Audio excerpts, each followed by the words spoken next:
अस्सलाम वालेकुम भाईजान। असी बहुत गरीब लोग हाँ। ए मेरी नवासी है, ए चिन्नर हॉस्पिटल का इहदा इलाज है। असी इहदी दवाई फोल नहीं कर सकते, असी बहुत गरीब हाँ। किराए का साडा मकान है ते असी मैं बेवा औरत हाँ, मेरा बेटा भी नहीं है, मेरी एक कोई बेटी है। असी बहुत मजबूर लोग हाँ। हुण कम करन जाने उत्थे भी कम भाई नहीं हो सकता, कित्थों खाइए असी गरीब लोग हाँ। मेहरबानी थाड़ी साडी गरीबां दी मदद की जाए।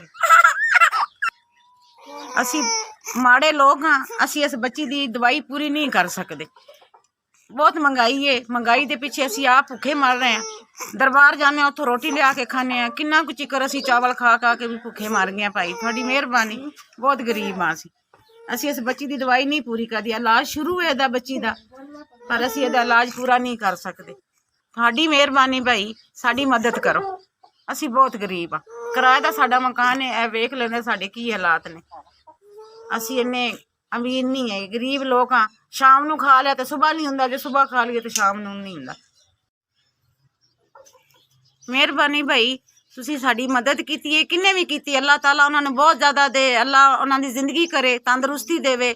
सानू 5000 रुपया मिल गया, असी बच्ची की दवाई ले सकेंगे।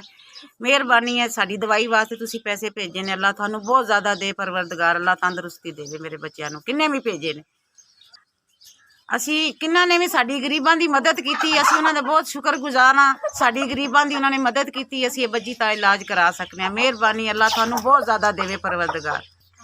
SVS थोड़ी मेहरबानी, तुसी मेरे को 5000 रुपया बच्ची की दवाई वास्ते भेजा है, थोड़ा बहुत शुक्रिया। SVS थोड़ी मेहरबानी, तुसी मेरे तक 5000 रुपया पहुँचाया।